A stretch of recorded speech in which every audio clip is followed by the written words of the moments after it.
So, welcome to the 2021 Spring Entrepreneur Speaker Series. I am Shanika Turner. I am the Assistant Professor of Business Administration here at Georgia Highlands. I'm so happy to have you all here. I'm so excited about this event. I'm the moderator for this series. So after our speaker, we will take questions. I know you see that you're mute, but feel free at any time to please submit any questions you have into the chat box, and I will make sure that I ask our speaker after he finished speaking. Our students in our newly launched entrepreneurship pathway are learning that entrepreneurs are not just business owners or business creators. They are innovators in their own fields. It has been stated that the United States must upgrade its innovative capacity. To do so, U.S. companies must tap into the creative power of their members. Ideas come from people, and innovation is a capability of many. Today's executives agree that innovation is the most important pathway for companies to accelerate their pace of change in the global environment. Entrepreneur attitudes and behaviors, it seems pretty clear, are necessary for firms of all sizes to flourish in a competitive environment. The entrepreneur mindset can include creating a new idea or a plan for your company in your own field. That means that this can mean starring in a role that has never been done before, like in our guest speaker's instance, who has starred in several roles, including being the singing voice of Simba in The Lion King. Entrepreneurs come in many forms, and I'm so honored that I'll be able to introduce our speaker and entrepreneur in his own rights, Jason Weaver. Jason Weaver, he was born in Chicago, Illinois. He has always been surrounded by the world of entertainment. His mother, Kitty Haywood, a legendary studio singer, was a staple in his young life and encouraged his pursuit of singing as well as acting. And being surrounded by some of the best entertainers today, Jason learned some of the most intricate works of the industry and found himself even more intrigued and driven in his goal of stardom. Jason got his break in acting as a kid named Ernie in the movie The Kid Who Loved Christmas. By the age of 12, Jason had appeared in two other projects, The Long Walk Home, a film by Whoopi Goldberg, and Brewster's Place, a television series produced by Oprah Winfrey. In 1992, Weaver landed the role of a lifetime. He was cast to play the young and most talented Michael Jackson in the small screen film, The Jacksons, An American Dream. He continued his on-screen success as a teenage sibling, Marcus Henderson, in the hit TV television show, Smart Guy, and later went on to star in the movie ATL alongside T.I. In addition to Jason's enormous success as an actor, he sets his sights on his other love, which is music. He has released an album titled Love Ambition. With Jason Weaver's long list of accomplishments in his star career, we are so excited to see what is in store for him next. So without further ado, I want to welcome Jason Weaver to the floor here. Yo, what's up, everybody? Hey, Professor Turner, what's going on? I'm here. All my folks out there, I really appreciate y'all for allowing me to be here today. Professor Turner, I want to just salute you and commend you for kickstarting this program, initiating it, and allowing me to be a part of it as a guest speaker today. One of the things that I really respect and appreciate in your opening statement and kind of giving people the rundown as to my background is entrepreneurs come in all different shapes and forms, and we are in the age of innovation, and innovation definitely needs to be pushed to the forefront a lot more, and that's something that we really do in my business in the entertainment industry. We come up with ideas. We're ideas people. We're in the ideas business, and sometimes through ideas, people are inspired to actually create some of those things that we put forth, on the screen, or even if the storyline or whatever we're presenting is something profound that kind of sparks some inspiration in people to create something else that to kind of complement that and ultimately to make the world a better place. So I know all of you guys are entrepreneurs. I am honored to be in your presence today and be speaking to you guys. I don't know all of you personally, but I'm sure all of you are very brilliant in your own right. And if I was ever given the opportunity to speak to any of you all directly out there, I'm sure there's a lot that I can learn from y'all, just as maybe as much as y'all could possibly learn from me. So again, thank you to Georgia Highlands College, School of Business and Professional Studies and the Entrepreneur Speaker Series. That said, I guess I kind of go into my background.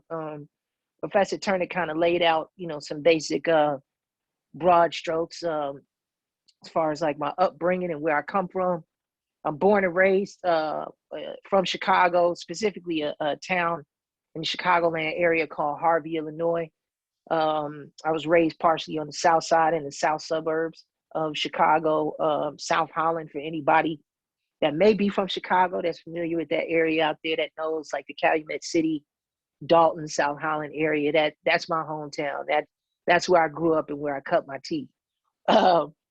I grew up in a pretty, conservative Black middle class household. A family that originally comes from Georgia. My grandfather, Jacob Haywood, moved up to Chicago in the early 40s during the Great Migration from the South to the North, to basically oversee and pastor a church on the South Side. And he brought his wife, my grandmother, and his children, my uncles and my aunts and my mother along with him. So the upbringing there during that time was my grandmother was the choir director of the church and essentially taught my mother and my aunts and my uncles how to play and how to sing and the whole nine. And so when me and my cousins came to be when we were born, we kind of just naturally grew up in that environment in the church. And by that time, not only were we involved in the church and singing there and learning from there, but our mothers were working professionally in the business. First as professional recording artists. They were discovered by the late, great Curtis Mayfield and members of the Ohio Players, who essentially did give them a record deal with Capitol and Mercury Records. The name of their group was called Kitty and the Haywoods. And they were really blessed to work with legends like, Aretha Franklin. That my mother and my aunts are actually featured on the original Giving Him Something He Can Feel, sang by Aretha Franklin on the Sparkle soundtrack. So when y'all hear the background vocals, that's my mother and my aunt singing in the background. So I say all that to say this. I come from a really rich musical history in my family. And basically from there, after my mother and my aunts, they transitioned into doing jingles for commercials, for major ad campaigns that would come out of New York. A lot of people don't know, but and I probably say the late 70s to mid 80s to early 90s, Chicago was a hub for the jingle business. So all the major ad campaigns were created on Madison Avenue in New York City, but the jingles to drive those campaigns were all done in Chicago.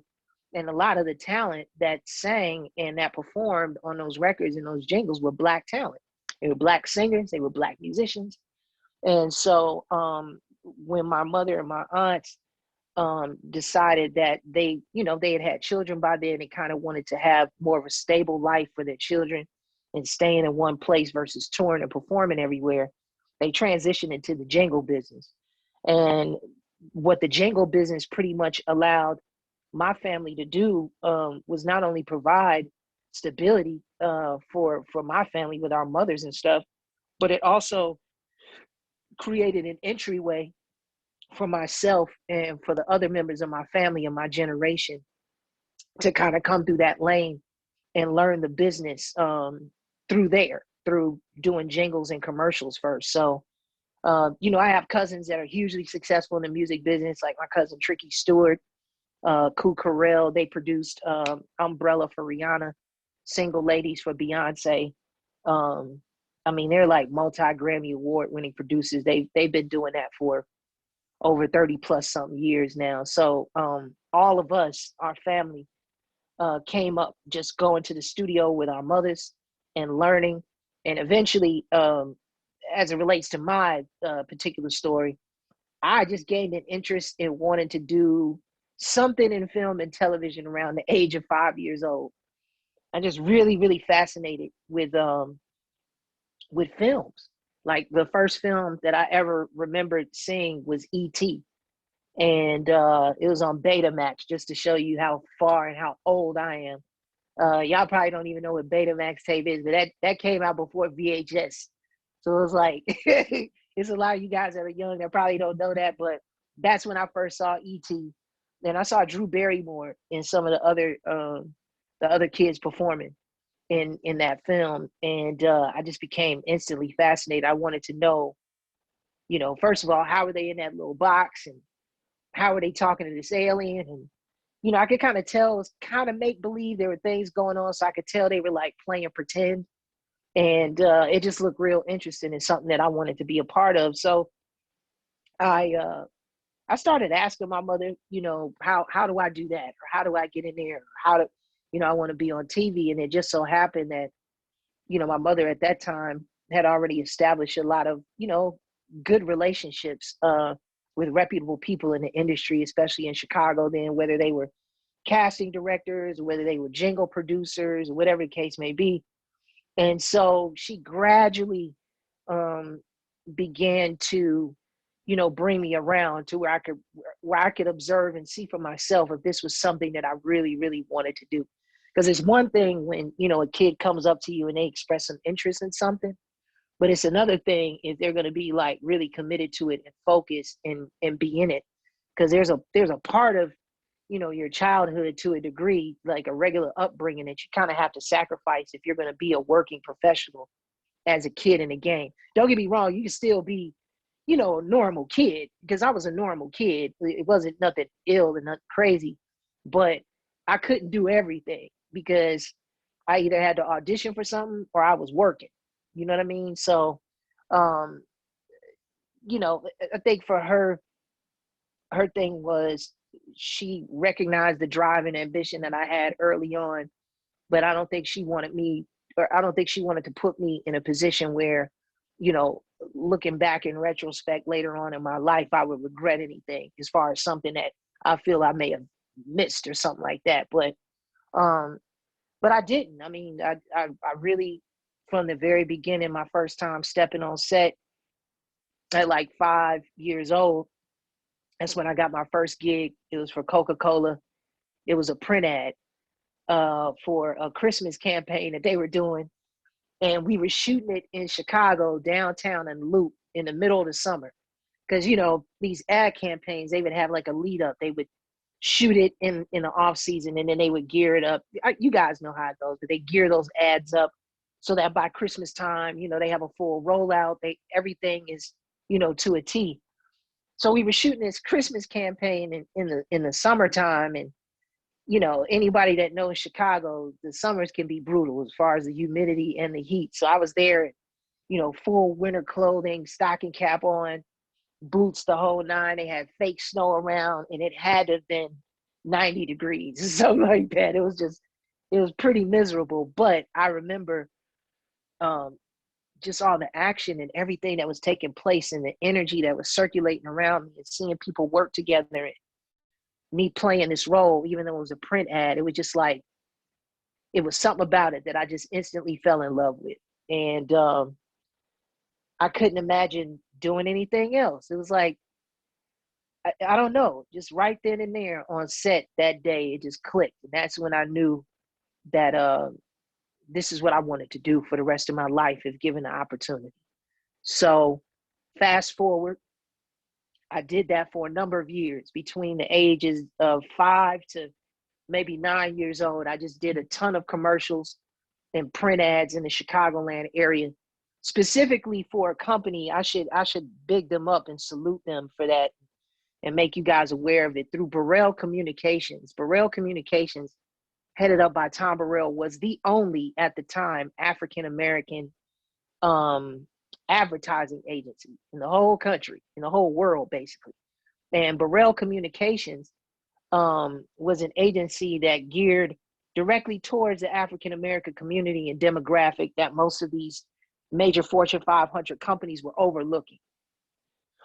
And so Burrell, excuse me, they were based in Chicago, and so they were giving legitimate opportunities to young Black performers and seasoned Black performers that had a tremendous amount of talent, and probably who normally that talent would have just been, displayed in the church or at local talent shows. But shout out to Burrell Communications. I got to make sure that I let people know about Tom Burrell, and especially in this entrepreneur speaker series, because he is and was an entrepreneur to really do something like that, to create an agency to gear those particular products towards our community. He was the first one to ever do it, and he kicked off a lot of people's careers.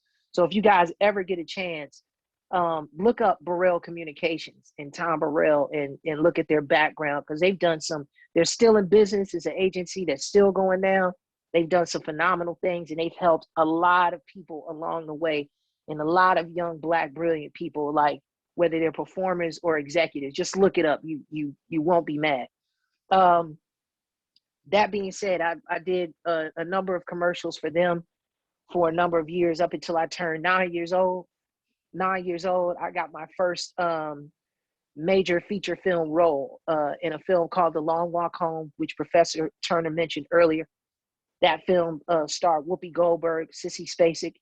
It was centered around the 1955-56 Montgomery bus boycott in Montgomery, Alabama. That was my first taste of like working in real Hollywood and working alongside with bona fide Hollywood stars, superstars. I mean, at that time, Whoopi Goldberg was like, man, she was the toast of the town. I mean, she still is. She's still very popular and very relevant to this day. But she was like one of those, that's when she had first come out, really. And she's just a major star. And then working alongside with her, or playing opposite of her, I should say, was a legendary actress Sissy Spacek. So I got a chance to watch these two brilliant actresses work. I got a chance to work with Ving Rhames, because he played my father in that film. That was before Ving became Ving Rhames. But he and I had a great working relationship, although I was only like 9 years old. He taught me a lot, just as far as like etiquette on set as an actor, understanding rhythm and cadence and dialogue, how to be natural, how to be more natural, I should say, in my performance, how to compliment other actors as they compliment you, how to be a good team player. Ving Rhames showed me a lot of that in my first film, and so did Whoopi too. And Erica Alexander, many of you may know her from Living Single and a few other films that she's done. She played my sister in it. So I was surrounded by really extremely talented actors that kind of took me up under their wing and gave me some insight and some pointers that I just began to, apply moving forward in anything and everything that I did after that. So immediately after that, I was blessed to get a role in the TV adapted series of the mini-series Women of Brewster Place. For people out there that don't know, there was a short-lived series on ABC that starred Oprah Winfrey, myself, and a few other really great actors. A lot of them were local Chicago talent, but I was one of them included. That gave me the opportunity to work with Oprah, gave me an opportunity to work at her studio that was on the west side of Chicago at the time, Harpo Studios. So I got a chance to see, another example of a brilliant Black woman who built a sound stage in a studio on the west side of Chicago in a neighborhood in the meatpacking district, which at the time was just like, there was nothing going on there. Now if you go to the West Loop of Chicago, for anybody that's familiar, the West Loop is like the bomb. It's the meatpacking district still, but there are a lot of businesses. Like we got a a Soho house there. Like there are clubs, restaurants. It's like a whole youthful, artsy kind of scene over there. Well, Oprah Winfrey kickstarted that over there, as far as bringing attention to it and money to that area and help revitalize that whole community over there. So I got a chance to see that firsthand, even while working on Brewster Place, the series. So that was a great experience. Moving past that, I was blessed. I think maybe a year or two immediately after that, I got cast as Michael Jackson in the Jacksons and American Dream miniseries on ABC. Um, to this day, I regard it as one of the more rewarding experiences of my life and my career. Um, to have Michael Jackson himself, acknowledge my talent and pick me personally for the role after I auditioned, against thousands of kids, tens of thousands of kids for the role. I was blessed to where, he saw something in me that made him go, hey, I believe, this kid could pull off this role. And so I was blessed with that. And I went in, I worked hard. I worked my tail off 7 days a week, even when nobody was looking. Me and the rest of the cast, the other kids that were on the show, we would get together, on Saturdays and Sundays, even when we weren't supposed to be working. And we were like gathering together in the in like the hotel conference area. You know how they have those conference rooms and where they have seminars and stuff and speaking engagements. We would ask the hotel manager to let us get a room, and we just go in there and rehearse all day because we just were so dedicated to wanting to be good and to excel in our roles. And we knew we had a lot of pressure on us too. We were really, really anxious to see if we were going to be able to pull it off. So we wanted to make sure that we put our best foot forward. And I think we did. I think we did a pretty okay job. I haven't heard any complaints from anybody about how it turned out. So I'm thankful for that. Let's see. Immediately following the Jacksons, I got the offer. I was blessed to get the offer from Disney to be the singing voice of young Simba in The Lion King, in the original animated version of The Lion King. So those songs, I Just Can't Wait to Be King, Hakuna Matata, that was me at 13 years old. Yeah, I was like 13 or 14 years old. Amazing experience. Amazing experience. Another one of those highlights in my life and my career that continues to follow me. People thankfully still care to acknowledge it and they like it. And I'm thankful for that. So yeah, I worked on The Lion King. Let's see, immediately following that, I did a film called Summertime Switch with Disney. Anybody familiar with that film? It was like a Disney TV movie of the week where I played Freddie Egan. And it's kind of like a kid's version of Trading Places. So it was good. It was funny. If anybody's seen it, it was funny. I'm actually surprised anybody watched it. When we were making it, I was telling the executive producers and stuff, I was like, I really appreciate this. But I was like, nobody's going to pay attention to this film. Like it's a Disney movie of the week. And let's be honest, nobody's really stopping what they were doing on Sunday to look at a Disney movie of the week. Most of the time, people are looking at the NFL. You know what I'm saying? So, to my surprise, to this day, I will have people come up to me on the street and tell me that, Summertime Switch was one of their favorite movies as a kid. So anybody out there see Summertime Switch, salute. Thank you so much. I appreciate it. After that, I did a show called Thea with comedian Thea Vidal. And it also co-starred Brandy Norwood, Brandy before she became Brandy. And we did that for ABC. It was a short-lived series, successful, about a single Black mother who was raising her 3 kids in Houston. And good show. It just didn't live long. But it gave me the opportunity to work with Thea Vidal, who was a very talented, funny comedian. Gave me the opportunity to work with my sister Brandy and establish a friendship with her that I still have to this day. And working with the rest of the cast was an amazing experience. That was my first sitcom that I ever worked on. So that was dope. Got a chance to work on Universal Studios where they also used to film Martin. So like on our lunch breaks, we would leave our sound stage and we walk down to Martin sound stage and we watch them rehearse. So we'd see the Martin episodes before they come out because we'd be in the audience. We see them rehearsing the whole nine. So like my friends, they'd be looking, I would trip my friends out. They'd be looking at Martin and stuff on TV. And I'd be like, oh, he about to do this now. And they like, huh? And then it happened. They'd be like, man, how you know? I was like, cuz, dog, I was there. I already seen the show. I talked to Martin about it I'll be making up stuff, saying I gave him a joke. You know what I'm saying? The whole nine. I would really be going in. But anyway, that was my experience of working on Thea.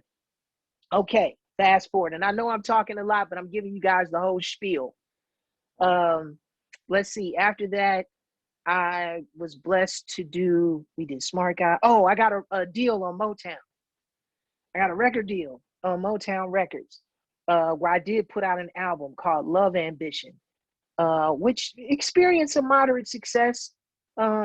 It's still very relevant in my hometown in Chicago, because it's considered to be like a Steppers classic, like a Stepper song, if anybody's familiar with that. But it experienced moderate success. I think although the project was really, really good, it was like way ahead of its time as far as me singing it. Because I was like 13, 14 years old talking about making love from front to back and all this other stuff. And I knew nothing about that at 13. I don't think I'd ever kissed a girl yet. But yes, I was on there talking about some real stuff. If you ever listen to the song, I mean, even adults to this day now, they talk about, man, that's my hit, man. When me and my wife get together, man, we put on the Love Ambition. Man, it's a 13-year-old kid talking about that. You know what I'm saying?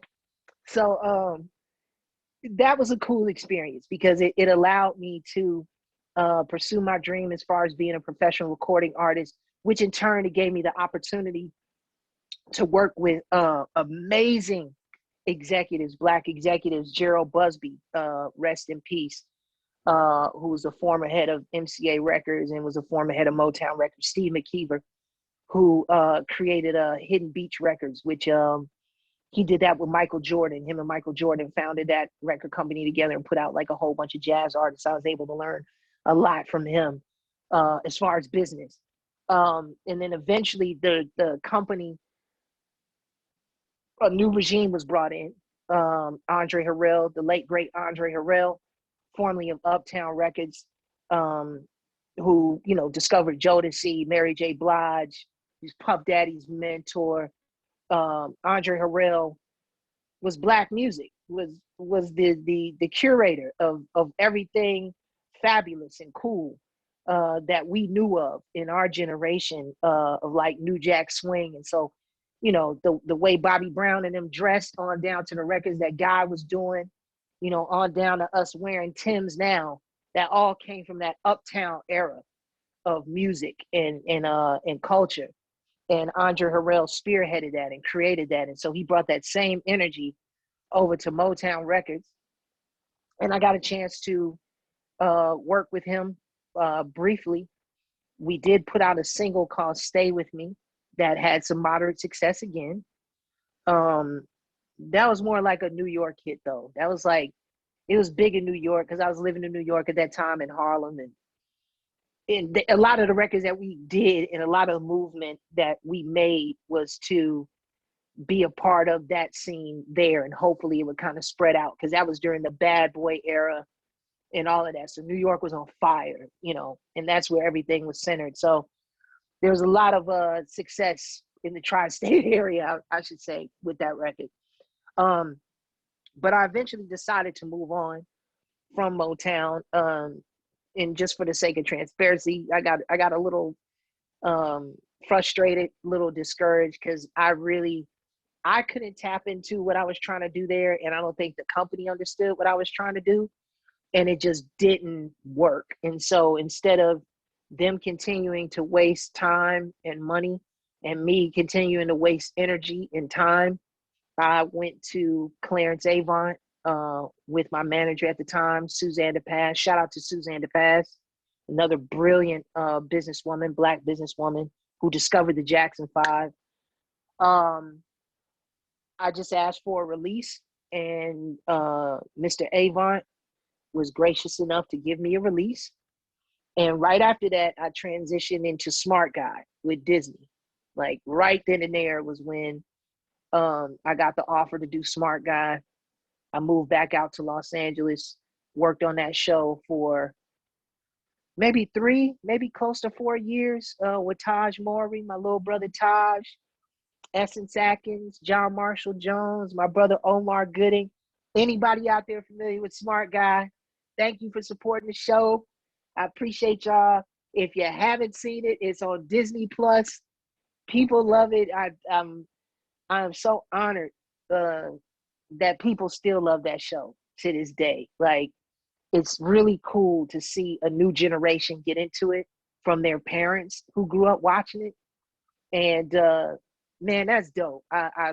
So anybody out there that supports Smart Guy, like, I really, really appreciate it, because we had a good time working on that show. And, looking back in retrospect, I really love what the show represented, and to be a part of that and to work with such a great cast and great crew. So Smart Guy did that. After Smart Guy, I moved down here to Atlanta because I just felt something was going on down here as far as Black innovators and creators. This goes back to the original point, innovation. I was coming down here during my hiatus weeks on Smart Guy and hanging out with like my cousins and stuff, because they had a deal with LaFace Records.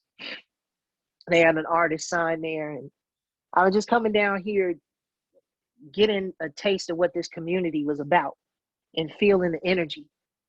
And I just fell in love with what I saw going on, which is Black excellence, really, like young Black excellence. Like, I saw entrepreneurs down here. Guys were having conversations, men and women were having conversations down here about building businesses and establishing legacy and generational wealth. They were having conversations like that. And I was like, man, I want to be a part of this, because, in Chicago, and I love my hometown, but things aren't really set up like that for us to win in Chicago like that.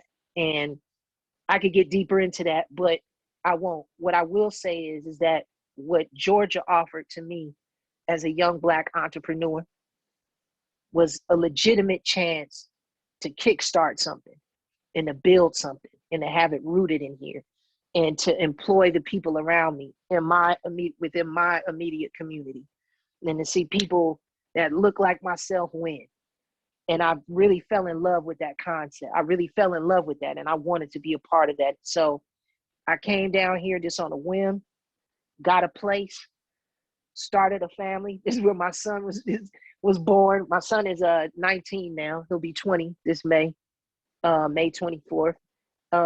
But I came here in like the late 90s, early 2000s, and just kind of planted my flag. And originally, what I wanted to come down here and do was open up new channels for film and television, because I noticed there were a lot of talented actors and actresses down here. And this is before Tyler Perry. Like, this is before Tyler Perry. This is before Will Packer. This is when Atlanta was still just a music town, when it was just a Black music mecca, and really where it was just the home of LaFace Records, really. And So Def was over there, and Rowdy Records and all of that. But it wasn't the entertainment capital or metropolis that it is now. You know what I'm saying? So I don't know. And I think you all can relate to this as entrepreneurs as well. I just felt something in the air. I just felt an energy, and I was like, I don't know what it is that I'm going to create down here. I don't know what it is that I'm going to do, but I'm going to do it down here, and I'm going to give it a try. And so I did. And I brought my mother back down here. My mother was born in Atlanta, actually at Grady. My mother's a Grady baby. So it didn't take much convincing to bring her back down here. She was tired of the snow and the icicles. So I brought her here to Georgia, and we started moving from there. And then immediately after that, I got a role in the film Drumline with Nick Cannon, where I played Ernest in that film.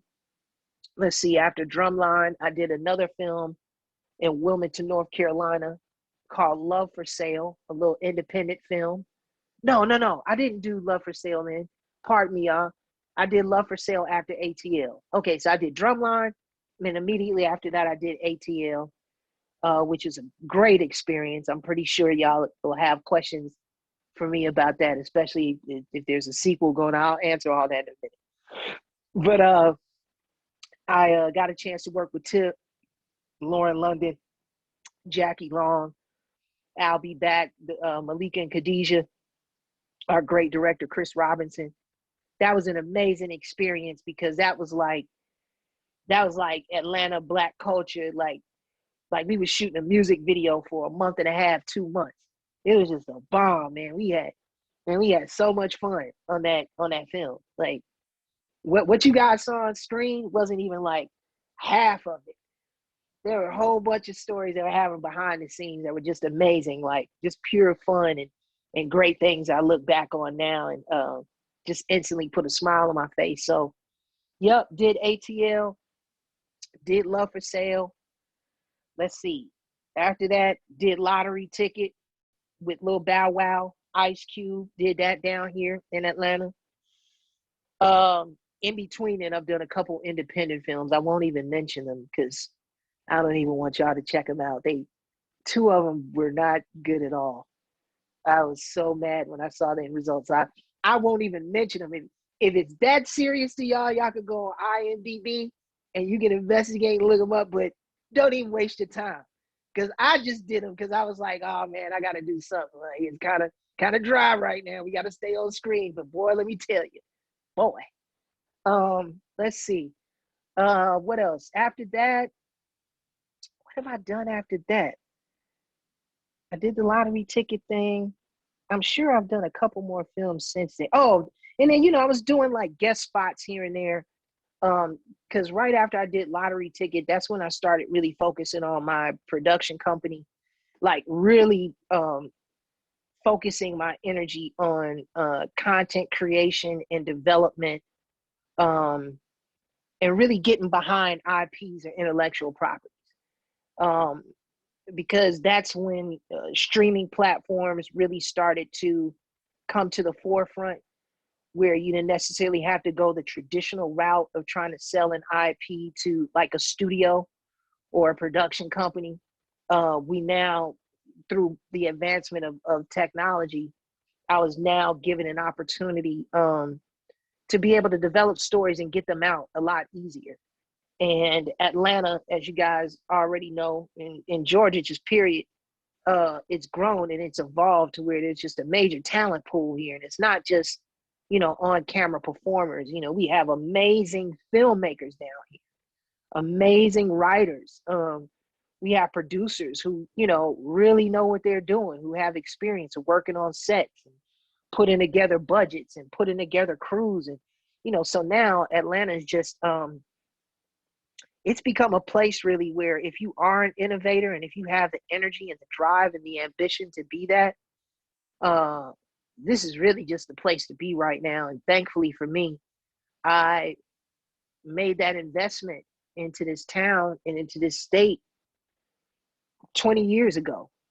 Man, I don't regret it. Coming here to Atlanta has been one of the best decisions I've made in my life. Not only for just professionally what it's done for me, but it's also helped me to maintain my sanity of being in the business.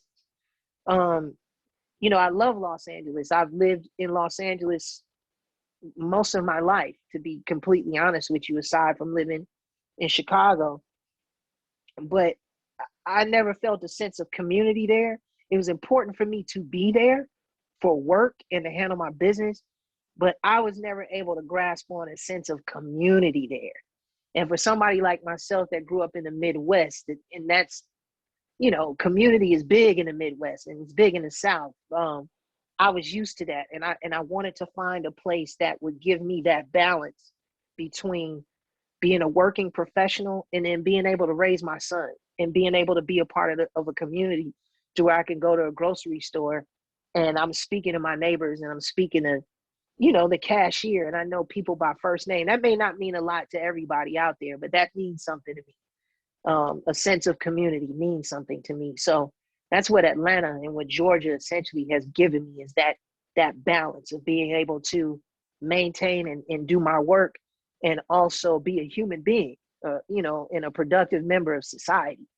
So to make a long story short, because I'm sure you all have questions, I do have things that I'm currently working on now that I'm sure I'll get into, especially in the world of animation. There's some things that I'm doing, and if you guys have questions about this, you can look it up. Currently producing an animated project alongside with Lena Waithe and her company at Hillman Grad Productions. It's called Team Supreme. And Team Supreme was created by this brilliant Black artist and animator by the name of Joshua Leonard from Leonard Studios. And it's brilliant. It's based around kids with disabilities and special needs. Those disabilities and special needs are turned into superpowers through the lead character's scientist father. And man, it's really, really powerful. It's geared around kids, but it's also really built to uplift kids and celebrate kids who have disabilities and can identify with having special needs, because rarely do they get the opportunity to share some of their stories, and rarely do they get the opportunity to be celebrated and to be heard. And we wanted something that would allow them, to say, hey, I'm being represented and being represented well, and something that I can be proud of and happy about. Because, a lot of people probably don't realize this, but people with disabilities are the most underserved group of people. And as far as like presenting content and telling their stories, they're underrepresented a great deal. And we just felt that this was a perfect opportunity to give that community some shine and some light. We're very proud of it. Even the people that are working behind the scenes and helping us create the show are people that are disabled. Our showrunner, Giselle, is hearing impaired. So, we have people that are working with us that can directly identify with having a disability and who can tell true stories. So it's something I'm very proud of. I'm also working on another animated series called The Secret Society that Antonio Reed Jr., L.A. Reid's son, my man Cage Parker, Dantley Wyatt, they created a show called The Secret Society, which is basically like a hybrid between The Simpsons and The Sopranos, sprinkled with conspiracy theories and stuff like that mixed in there. Like, American Dads, really, really funny stuff. Very quirky, but, set in animation. We're still developing that right now. We had it at Comedy Central for a while, but we asked for a release because we were in development hell over there. We wanted to retool it and take it someplace else. So we're currently doing that. But that's going to be a funny show. You guys will be seeing that. So I'm going to sell that before this summer ends. I guarantee you. I'm going for HBO Max. We're going to claim it in the name of the Lord. In the name of Jesus, we're going to claim it. But it's going to happen. Let's see. I'm also currently, as far as on-screen stuff, I'm actually leaving to go back to my hometown of Chicago this Sunday, coming up to work on the show The Chi on Showtime. I have a reoccurring role on season 4 there, a character by the name of Shad, who's just getting out of prison and is having a rough time readjusting back to civilian life on the south side of Chicago. So I'll be throughout all season 4 working on that. And I think that's pretty much it. I'm sorry, y'all. I know I can run my mouth, but I figured, I just get it all out so that, if you guys have some in-depth questions, you can ask those. But that's pretty much a gist of who Jason Weaver is. And thank you so much for letting me talk your ear off. If you have any questions, holla at your boy. Thank you. Wow. Wow. Thank you for sharing your journey with us. That's you have an amazing story, amazing journey, filled with a lot of entrepreneur mindset that you pretty much had to, keep in order to further your career. And we definitely have some questions for you. So I'm Okay. going to go ahead and get into those questions. Okay. Okay. First question we have is it's a pretty long question. Oh, it's all right. Are you ready for this? Here we go. Sure. You revealed last year during an interview that with the Yes. help of your mother and agent, you made the smart decision to turn down a large amount of upfront money for your iconic role in The Lion King. And you Hmm. actually ended up gaining royalties for your music contribution. How Hmm. important is it for people that are trying to break into the entertainment industry to understand the business side of things? Ah, that's a great question. It's very important, whether in entertainment or anything else. You got to have a clear understanding as far as like what you're getting involved in, what's going to be required of you, and what you should expect on the back end through your hard work. Um, as it relates to that story, for people that may not be familiar with it, I'll give you a quick backstory. So, when I initially got offered um, the singing voice of Simba in The Lion King, uh, Disney in their initial um, in their initial offer in negotiations, they were just going to basically give me a flat fee of like $2 million that would pretty much allow them to kind of pay me what they had forecasted I would probably make at the end of the day, when it was all said and done with residual income and all of that. And so my mother, being that she already had a ton of experience of being in the industry, understanding contracts, understanding residual payouts, royalties from mechanical to performance, understanding just business. When she saw that, she said, well, that's really something. That's a hell of an offer. I mean, for somebody who was what, I was 13 or 14 at the time. Um, but she sat me down because she had talked to my attorney about it, and I overheard on the phone. She said, well, let me have a conversation with Jason and I'll get back to you. So we sat down at the kitchen table and she went over the contract with me. And she said, well, this is, well, what she did, because she had jotted things down on a legal pad, on a yellow legal pad, because we didn't get the long form agreement yet, because it was still being negotiated. But she wrote out like the broad strokes, and she said, well, this is what they're offering. And she said, basically, once you take this money, like, that's it. There will not be any residual payouts. Like, once you get this money, it's one and done. That's that. She said, now, I'm pretty sure initially you want to go, well, let's do that. She said, but this is what you have to ask yourself. If they're willing to give you that right now so easily, what do you think that this could possibly generate years from now? Because that's a lot of money. But if they're willing to give that now so easily, what do you think they're really seeing in the future, in the long run? And of course, still with me being 13 years old, I didn't really understand what she was saying, but she basically just had shared with me that that was the mistake that a lot of performers had made in the past, is kind of looking at an initial offer or some flat money and looking at how big that sum of money is at that particular time, but not weighing the options that were also in front of us that would provide us income years later. You know what I'm saying? Especially if the Lion King or that particular property becomes hugely successful. And to be honest with you, we didn't know how successful the Lion King was going to be. They already had Beauty and the Beast. They already had Aladdin. They already had The Little Mermaid. And those films did phenomenally well. Um, but we had no idea like that Lion King was even going to surpass that and become the iconic film that it was, or that it has become. I think my mother probably had an idea, which is the reason why um, she presented that option on the table. And so after she really kind of laid everything out on the line and discussed with me in detail in a way that I can understand, what was going on. I was like, well, it doesn't hurt to ask, right? She was like, exactly. It doesn't hurt to ask. That offer is still there, and it will be there if you want to take it. But always ask.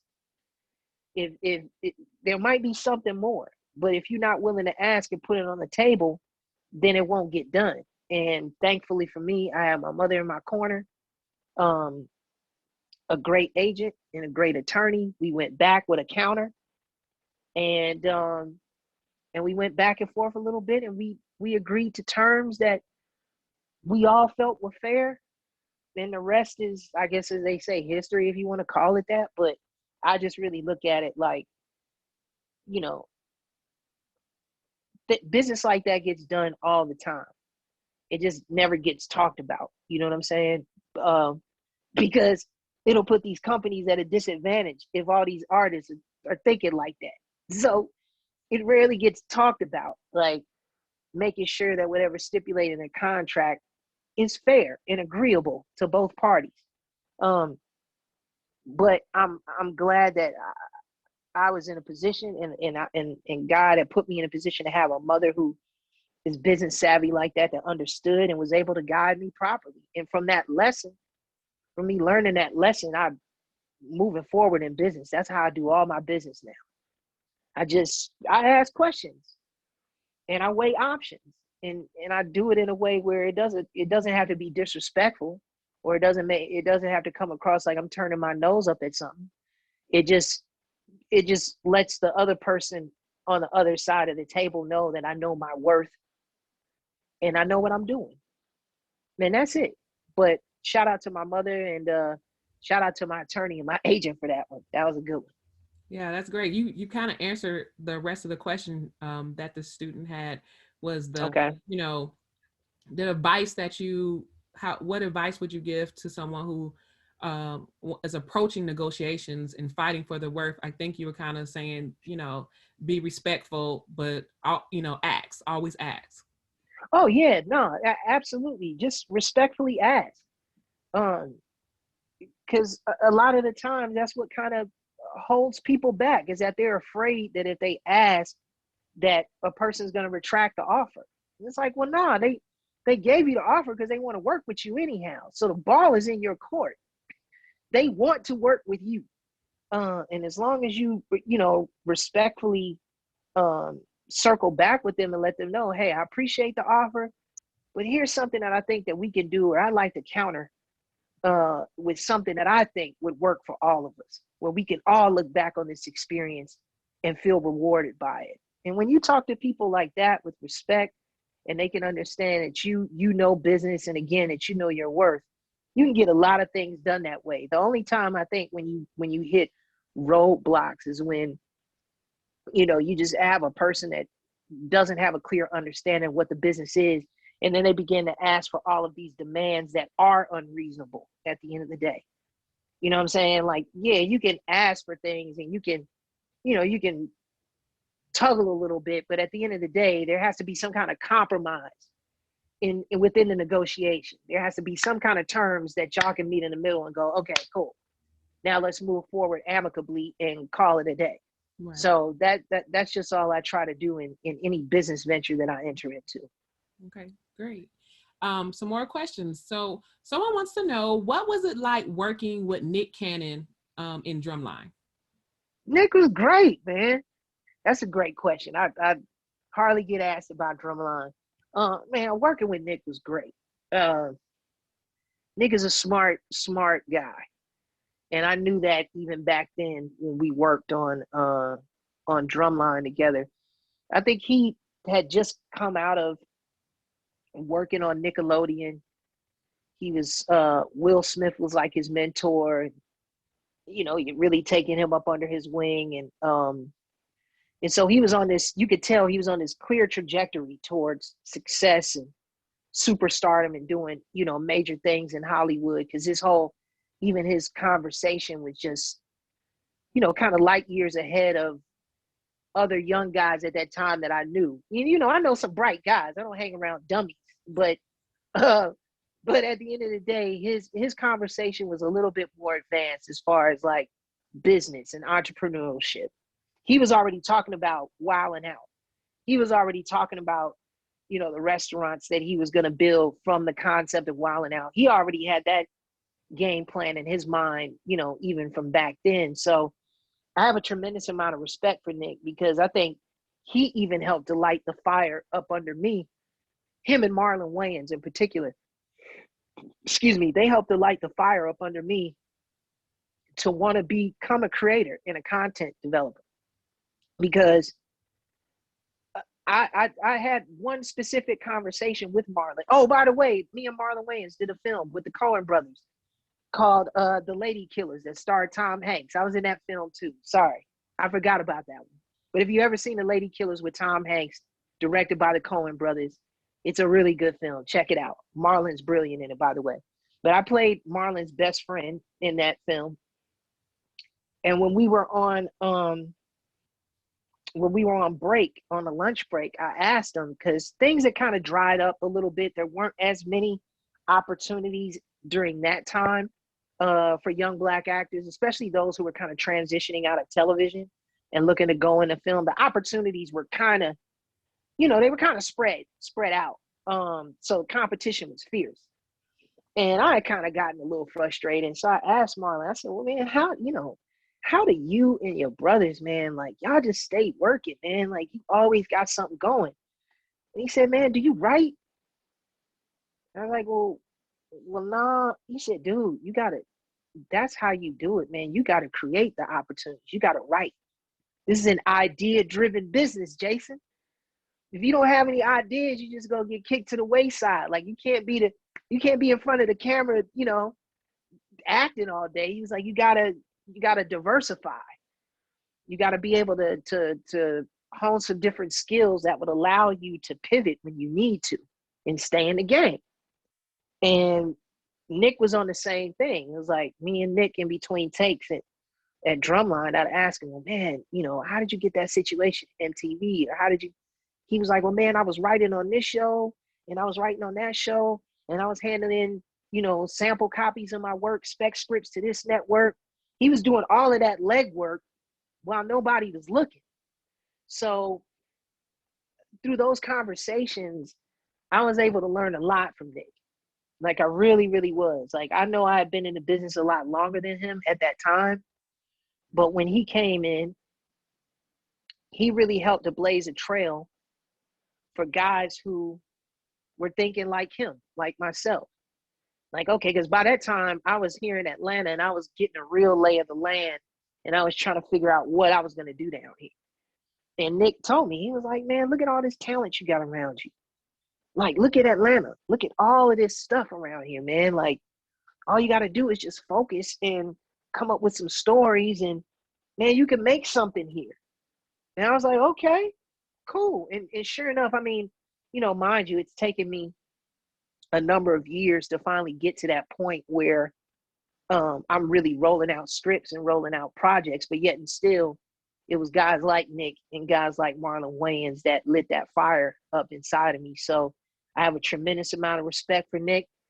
I wish him well moving forward in the future. I know that he's reestablished his working relationship with Viacom. I hope that continues to work out for him. And I just wish him well. Every time I see him, we have nothing but kind and cool words to share with each other. Like, you know, I hug him like a brother, just like I did, you know, 20 something odd years ago. So much love to Nick. Absolutely. Yeah, you said a lot of you hit on a lot of things for entrepreneurs where you said, you know, Nick was telling you to, you know, write, you know, or Marlon was telling you to write and diversify yourself. And that's exactly what we're trying to teach to our entrepreneur students is, you know, innovate, come up with new ideas, have different, you know, if you start a business, don't just stay with that one business idea, you know, keep right and keep innovating. So you definitely hit on that and touched on that, which is perfect.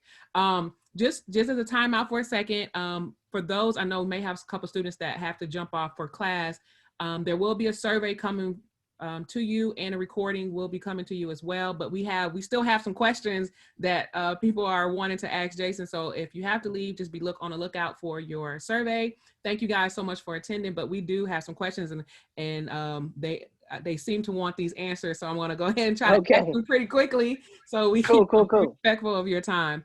Someone wanted to know, of course, I knew this was going to come up. They said they know the filming of ATL 2 was put on hold after the tragic Yes. passing of Lauren London's partner, Nipsey Hussle. Can you Yes. give us an update on the status of that film and maybe when you'll start filming again for that project? That's a great question. To be honest with you, I really don't know. The last conversation that I had with Chris Robinson, our director, was that they were talking to the studio. I think some different drafts of the script have been passed back and forth between the producers and the studio, but nothing was really set in stone yet as far as when a start date would happen. And again, and I'm glad that the person that asked that question mentioned Lauren. Is really important to us because, mind you, like, we all love each other. Like, we're all really friends. Those of us who are at ATL, like, we all love each other and respect each other. And, you know, Lauren is like a sister to me, and I know the rest of the guys feel that way, and the ladies. And, you know, it's something to go through what she went through with her partner Nipsey being murdered. There's kids, there's family involved in this that she has to raise. She's a single mother doing that.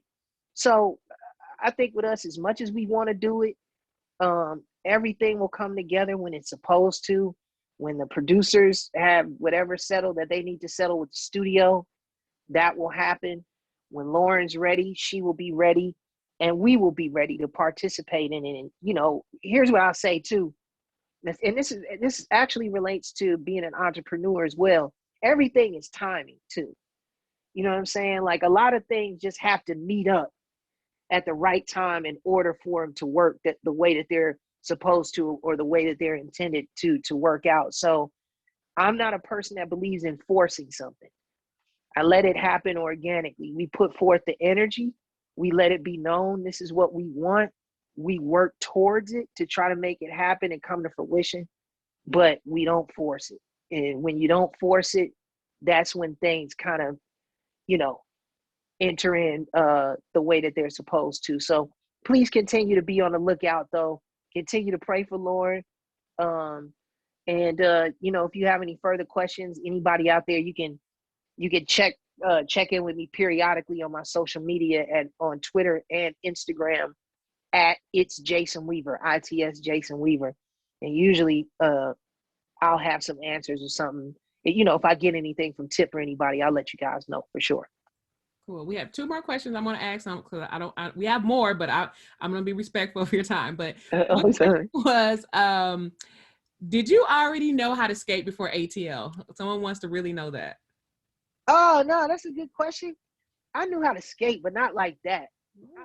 Not like ATL skating. That was Atlanta skating in that ensemble group skating is a different style. With me growing up in Chicago, a lot of our skate styles like individual like style skating, and it's like way smoother, and it almost comes across like ballet or something sometimes, like Chicago skaters. So that's how I grew up skating. But Atlanta, as you guys were able to see in the film, is a totally different feel, a totally different energy behind their skating. A lot of it is based in, you know, group ensemble stuff. It's choreographed, and the choreography is heavy rhythm driven.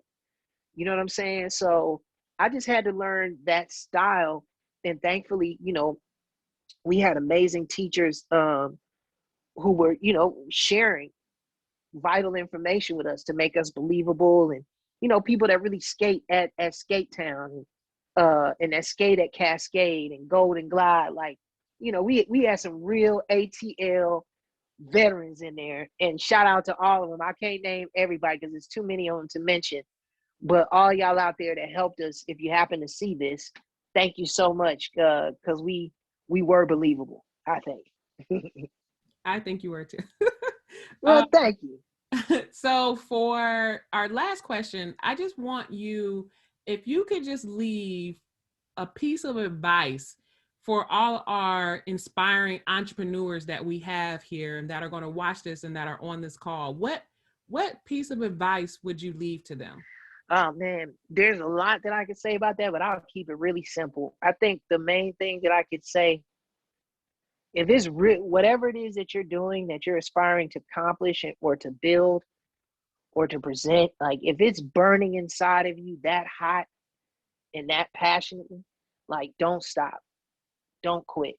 I think the biggest or I think the common denominator amongst all CEOs and executives and entrepreneurs that I've personally talked to, and even videos that I've watched, because I'll look at videos of successful people and try to get insight from them, you know what I'm saying? And the one thing that I always gather from all of them is that their determination. They were just determined and they didn't quit no matter what obstacle they faced. You know, they hurdled over it, or they beat down that brick wall and they kept moving and they kept going because they believe that whatever it is, this idea that they had, or this product that they had, it people needed it and it needed to get out, and people needed to you know, just have it in their lives. I think when you really come from that position and you're relentless in your approach to meeting your goal, you will eventually get it.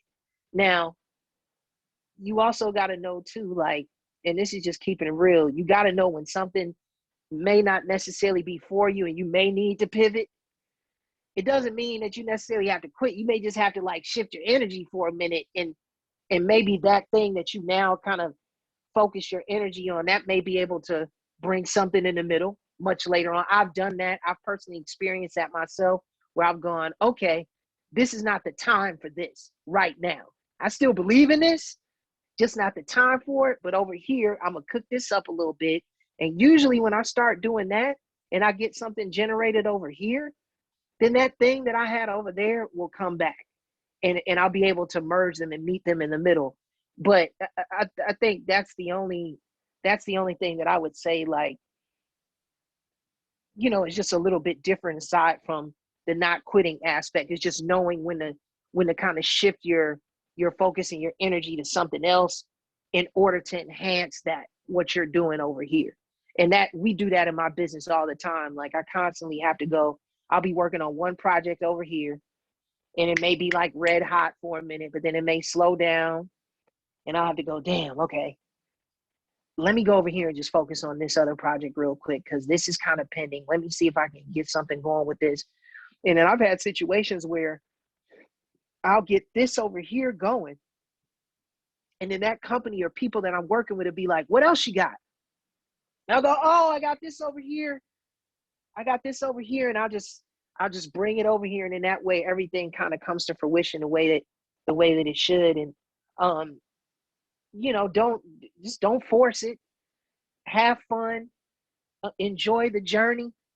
Everybody is so focused on the destination a lot of times. And I'm telling you from experience, I just learned this myself at like 38 years old. I'm 41 now, I'll be 42 in July, but I learned this at 38. Enjoy the journey. Don't put so much focus on the destination, because when all you focus on is the destination, the things around you, you'll miss all the fun around you. Everything that you really supposed to learn, the vital lessons, everything, that information that's going on, you'll miss all of that just because you're just looking at that. Like, nah, man, enjoy the journey.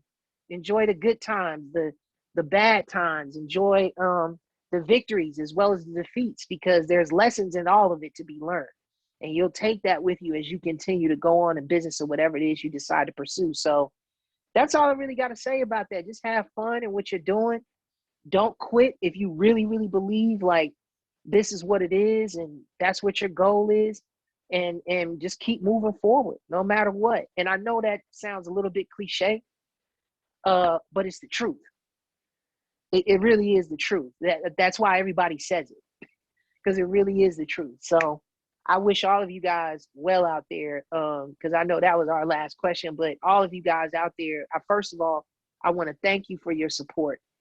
Those of you all who took time out today to even be here and to listen to me talk my little butt off, I really, really appreciate it, because you didn't have to do that. You don't have to look at my shows.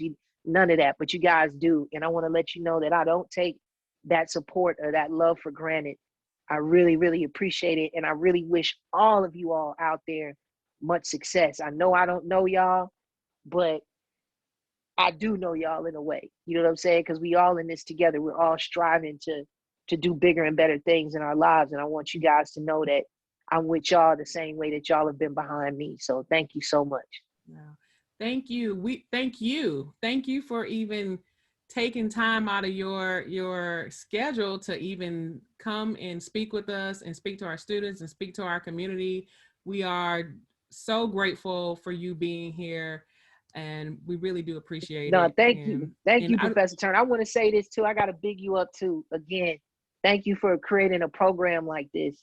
Um, this is awesome because these kind of conversations need to happen. You know, we need to exchange information with one another and ask each other questions. So I commend you and I salute you for everything that you're doing to push future entrepreneurs forward and giving them the confidence that they need to do their thing. So salute to you. Thank you. Thank you. And thank you all for attending our Entrepreneur Speaker Series for spring. The next one is March 17th. You can register at ess.highlands.edu. It has been wonderful, and I hope everyone has an amazing day. Thanks, Thank you. y'all.